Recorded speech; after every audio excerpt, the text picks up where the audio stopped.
নমস্কার সকলকে English learning চ্যানেলে স্বাগত। আমরা শিখছিলাম ভয়েস চেঞ্জ।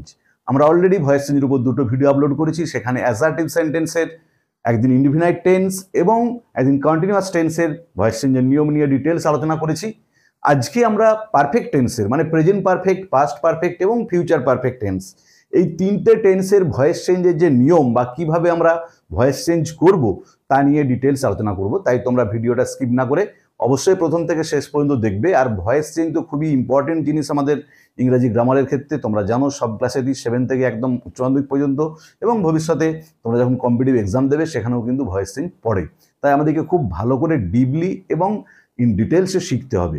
দেখো পারফেক্ট টেন্সের ভয়েস চেঞ্জের নিয়মটা ভালো করে দেখো। O have been VPP by S. তাহলে আমাদের ইনডিফিনাইট এবং কন্টিনিউয়াসের নিয়ম ছিল O B VPP by S. কন্টিনিউয়াসের ক্ষেত্রে শুধু বিইং যোগ হয়েছিল। এখানে কিন্তু একটু চেঞ্জ হলো। ও বি এর পরিবর্তে কি হলো? Have been. বাকি একই আছে, দেখো ভিপিপি বাই এস। কেন হ্যাভ বিন হলো? দেখো ইনডিফিনাইট টেন্সের বাক্যেতে কিন্তু সাহায্যকারী ভার্ব থাকে না প্রেজেন্ট এবং পাস্টের, তাই আমাদেরকে ও বি ভার্বের সাহায্য নিতে হয়েছিল। কিন্তু পারফেক্ট টেন্সের ক্ষেত্রে সাহায্যকারী ভার্ব হিসাবে হ্যাভ ভার্ব থাকে, মানে প্রেজেন্ট পারফেক্ট হলে হ্যাজ বা হ্যাভ থাকবে, আর পাস্ট পারফেক্ট হলে হ্যাড থাকবে। তাহলে যেহেতু আমাদের সাহায্যকারী ভার্ব হিসাবে হয় হ্যাজ অথবা হ্যাভ অথবা হ্যাড থাকবে, তাই আমাদের কিন্তু আর বি ভার্বটা আনার প্রয়োজন পড়ছে না। বোঝা গেল? আবার বলছি, ইনডিফিনাইট টেন্সের বাক্যগুলোর ক্ষেত্রে প্রেজেন্ট এবং পাস্ট মেনলি, ফিউচারে তো মডেলটা থাকে, যে প্রেজেন্ট এবং পাস্ট ইনডিফিনাইট টেন্সের বাক্যের ক্ষেত্রে দেখবে তোমরা সাহায্যকারী ভার্ব পাবে না, মেন ভার্বটাই শুধু থাকে। তাই ভয়েস চেঞ্জ করার সময় আমাদেরকে সাহায্যকারী ভার্ব হিসাবে বি ভার্বটা আনতে হয়েছিল। আর কন্টিনিউয়াস টেন্সের বাক্যে তো বি ভার্ব থাকেই, অ্যামিজ আর ওয়াজ ওয়্যার থাকেই। তাহলে পারফেক্ট টেন্সের বাক্যের ক্ষেত্রে কেন আনতে হচ্ছে না? কারণ পারফেক্ট টেন্সের বাক্যে দেখো অলরেডি আমরা জানি প্রেজেন্ট পারফেক্টে হ্যাজ হ্যাভ থাকে, পাস্ট পারফেক্টে হ্যাড থাকে, ফিউচার পারফেক্টেও শ্যাল বা উইলের পরে হ্যাভ থাকে। তাহলে যেহেতু আমাদের সাহায্যকারী একটা ভার্ব থেকে যাচ্ছে বাক্যটাতে, তাই আমাদেরকে হ্যাভ ভার্বটাই ইউজ করলেই হবে, আমাদেরকে আর বি ভার্বটা লাগবে না। তাই নিয়মটা কি হলো? ও হ্যাভ বিন, মানে ও বি এর জায়গায় have been VPP by S. আর বিনটা কেন হলো? ওইখানে দেখো কন্টিনিউয়াস টেন্সে কি হচ্ছিল, আইএনজিটাকে তোলার জন্য আমরা বিইং ব্যবহার করেছিলাম। বি কিন্তু সবসময় সাহায্যকারী ভার্ব কাজ করে, খুব উপকার করে মানুষের, যাতে তাদের সমস্যা না হয় গ্রামারের ক্ষেত্রে।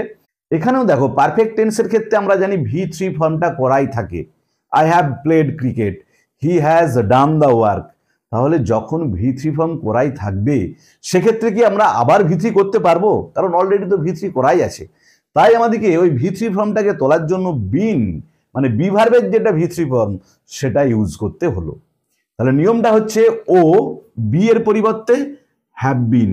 এরপরে দেখো হ্যাজ হ্যাভ হ্যাডের মধ্যে কোনো একটা হবে, তারপরে ভিপিপি বাই এস, এগুলো যেমন আছে একই, শুধু বি ভার্বটার জায়গায় হ্যাভ বিন বসবে পারফেক্ট টেন্সের ক্ষেত্রে। এরপরে দেখো প্রেজেন্ট পারফেক্ট হলে হ্যাজ হ্যাভ হবে, পাস্ট পারফেক্ট হলে হ্যাড হবে। সেটা আমরা বাক্যটা দেখেই বুঝতে পারবো, বাক্যতেই দেওয়া থাকবে যে এটা হ্যাজ হ্যাভ হবে না হ্যাড হবে, আমরা সেন্টেন্সটাকে দেখেই বুঝতে পেরে যাব। আমি তোমাদের এক্সাম্পল দিয়ে দেখিয়ে দিচ্ছি। দেখো দেখো এখানে প্রেজেন্ট পারফেক্ট টেন্সের আমি 4টে বাক্যের এক্সাম্পল দিয়েছি, তার মধ্যে একটা নেগেটিভ সেন্টেন্সও দিয়েছি যাতে বুঝতে সুবিধা হয় যে নেগেটিভ বললে কি করব। একই নিয়মে হবে, নেগেটিভ ওয়ার্ডটা জাস্ট বসে যাবে, যেমন কন্টিনিউয়াস টেন্সের ক্ষেত্রে করেছিলাম। দেখো তাহলে সাবজেক্ট কোনটা? আই, কালেক্টেডটা মেন ভার্ব, দা বুকটা অবজেক্ট।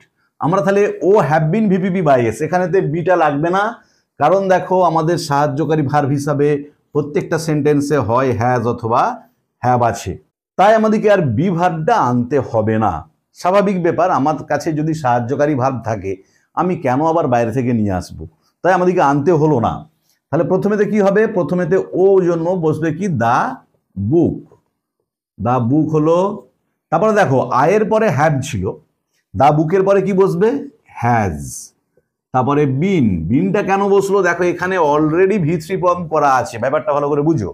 অলরেডি কালেক্টেডটা V3 ফর্মে আছে, তাহলে V3 তো আর V3 করতে পারবো না, তাই আমাদেরকে V3টাকে আগে তুলে দিতে হবে, বিন। সেই জন্য বিটা সাহায্য করার জন্য এলো, এবং এর যে V3 ফর্মটা পারফেক্ট পাস্ট পার্টিসিপল ফর্মটা সেটা বি এর সঙ্গে যোগ হয়ে গেল।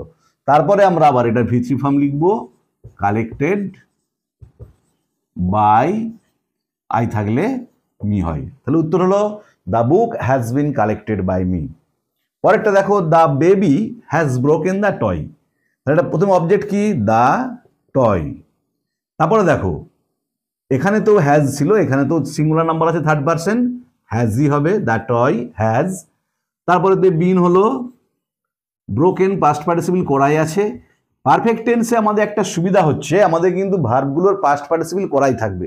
এটা কিন্তু অনেক সহজ। অনেকে হয়তো সব ভার্বের পাস্ট পার্টিসিপল ফর্ম জানে না, যদিও আমাদের শিখতে হবে, অবশ্যই জানতে হবে। কিন্তু পারফেক্ট টেন্সে হচ্ছে সুবিধাটা কি, প্রত্যেকটা ভার্বেরই ভি3 ফর্ম করাই থাকে। দেখো তাহলে the toy has been broken by the baby. 3 নম্বরে দেখো, she has not promised me. এখানে তো আমি একটা নেগেটিভ সেন্টেন্স দিয়েছি, যাতে নেগেটিভ বাক্য পড়লে তোমরা করতে পারো। মিটা কি হবে, আই। কারণ আমি দেখো যখন প্রোনাউনের পরিবর্তনটা অ্যাসার্টিভ সেন্টেন্সের প্রথম ভিডিওতে দেখিয়েছিলাম, বোথ সাইড অ্যারো ছিল, মানে আই থাকলে মি হবে, মি থাকলে আই হবে, হি থাকলে হিম হবে, হিম থাকলে হি হবে। এখানে যেহেতু মি আছে, আই হলো। She third person singular number বলে হ্যাজ ছিল, কিন্তু এখানেতে হ্যাভ হবে। তারপরে দেখো যেমন নটটা আছে বসে গেল, তারপরেতে বিন। তাহলে নেগেটিভ ওয়ার্ডটা আমাদের কিন্তু কোনো রকম সমস্যার সৃষ্টি করবে না, যেমন থাকবে ভার্বের পরে সাহায্যকারী ভার্বটার পরে, এখানে তো আমরা বস করিয়ে দেবো। I have not been promised, ভি3 হলো বাই, সি থাকলে হার। তাহলে উত্তর হলো I have not been promised by her. Last একটা দেখো, ইউ হ্যাভ ডান ইট। তাহলে এখানেতে অবজেক্ট কোনটা, ইট। তারপরে দেখো এখানেতে ইউ ছিল বলে হ্যাভ হয়েছিল, এখানে হ্যাজ হবে, it has been done by you. তাহলে উত্তর হলো it has been done by you. এরপর আমি তোমাদের পাস্ট পারফেক্টের এবং ফিউচার পারফেক্টের কয়েকটা সেন্টেন্সের এক্সাম্পল দিয়ে দেখাচ্ছি, যাতে পুরো ব্যাপারটা ক্লিয়ার হয়। দেখো এখানে আমি পাস্ট এবং ফিউচারের মোট 5টা এক্সাম্পল দিয়েছি, 2টো ফিউচার পারফেক্ট আছে, 3টে পাস্ট পারফেক্ট আছে, তার মধ্যে একটা নেগেটিভ সেন্টেন্সও দেখিয়েছি। তাহলে নিয়মটা কিন্তু আমাদের O have been VPP by S, এই নিয়ম ধরে হবে। ফিউচারের ক্ষেত্রে একটু ডিফারেন্ট আছে, ভালো করে খেয়াল করো, বুঝতে পেরে যাবে সব। তাহলে সাবজেক্টকে সি, অ্যান্সারটা ভার্ব, দ্য কোশ্চেন্সটা হচ্ছে অবজেক্ট। দেখো এক্ষেত্রে পাস্ট পারফেক্টের ক্ষেত্রে আরো সুবিধা। প্রেজেন্ট পারফেক্টে আমাদের তো ভাবতে হচ্ছিল হ্যাজ হবে না হ্যাভ হবে, এক্ষেত্রে সবেতেই হ্যাড, কারণ হ্যাভের পাস্ট ফর্ম শুধু হ্যাড, তাই সবেতেই হ্যাড বসবে। তাহলে উত্তর হলো দ্য কোশ্চেন্স, তারপরেতে হ্যাড বিন। দেখো শুধুমাত্র হ্যাভের জায়গায় আমাদের কি হলো, যেহেতু পাস্টে আছে, had been answered by, she থাকলে হার হয়। তাহলে উত্তরটা হলো the questions had been answered by her. এখানে ভাবতেও হলো না, প্রেজেন্টের ক্ষেত্রে ভাবতে হচ্ছিল হ্যাজ হবে না হ্যাভ হবে, এখানে কিন্তু সব ক্ষেত্রেই হ্যাড পাস্টের ক্ষেত্রে। তারপর দেখো you had washed the clothes, তাহলে the clothes had been washed by you থাকলে ইউই হয়। উত্তরটা হলো the clothes had been washed by you. তারপরে দেখো negative sentence, I had not changed the voice. কোনো ব্যাপার নয়, যেমন আমরা দেখেছিলাম নেগেটিভ ওয়ার্ডটা সাহায্যকারী ভার্বের পরে ছিল, সেরকম বসে যাবে। তাহলে দ্য ভয়েস হ্যাড, দেখো হ্যাডের পরেই বসে যাবে নট, তারপরে বিন। খেয়াল করলে কোথায় বসলো, যেমন হ্যাডের পরে ছিল এখানে তো হ্যাডের পরে বসে গেল বিন। তারপরে ভি3 চেঞ্জড বাই, আই থাকলে মি। তাহলে উত্তর হলো the voice had not been changed by me. চারেরটা দেখো, he will have eaten rice. এখানেতে কি হবে দেখো, ফিউচার। ফিউচারে শুধুমাত্র আমাদের কি থাকবে বলতো, উইলটা এক্সট্রা। আমরা জানি মোডাল থাকলে সেটা যেমন আছে সেরকম নেমে যাবে, তাহলে কোনো চিন্তার কিছু নেই। এবারে শ্যাল বা উইল, ওটা কোনো কোনো ক্ষেত্রে চেঞ্জ হতে পারে, মানে শ্যালের পরিবর্তে উইল হতে পারে, উইলের পরিবর্তে শ্যাল হতে পারে, বাকি কিন্তু একই থাকবে। তাহলে প্রথমে হলো রাইস, তারপরে দেখো উইল যেমন আছে আমরা নামিয়ে দিলাম মডেলটাকে। এক্ষেত্রে দেখো হ্যাভগুলো কিন্তু হ্যাভই থাকবে, মানে প্রেজেন্ট পারফেক্টে যেমন হ্যাজ বা হ্যাভ হচ্ছিল, পাস্টে সব ক্ষেত্রেই হ্যাড, ফিউচারেও সব ক্ষেত্রেই কিন্তু হ্যাভ।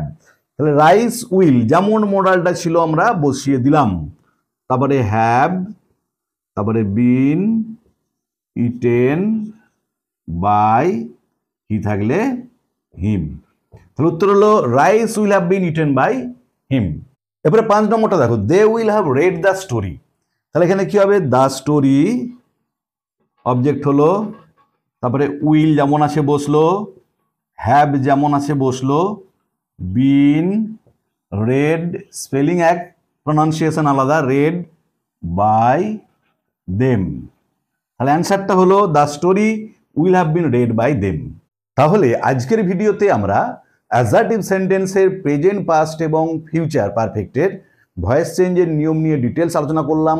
কি কি পরিবর্তন হবে, কোনটা পরিবর্তন হবে না, ডিটেলসে এক্সাম্পল দিয়ে তোমাদের দেখিয়ে দিলাম। ভিডিওটা ভালো লাগলে তোমরা অবশ্যই লাইক করবে, বন্ধুদের মধ্যে শেয়ার করবে এবং কমেন্ট করে জানাবে।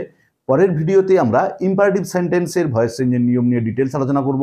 তোমরা অবশ্যই চ্যানেলটা ফলো করতে থাকবে। আর আমি অলরেডি ইনডিফিনাইট এবং কন্টিনিউয়াস টেন্সের ভয়েস চেঞ্জের নিয়ম নিয়ে ডিটেলস আলোচনা করে ভিডিও আপলোড করেছি। যারা দেখোনি তাদের জন্য আমি ডিসক্রিপশন বক্সে সেই ভিডিওর লিঙ্ক দিয়ে দিয়েছি, তোমরা অবশ্যই তোমাদের সময় মতো দেখে নিও। ভালো থাকো সবাই, ধন্যবাদ, দেখা হবে পরের ভিডিওতে।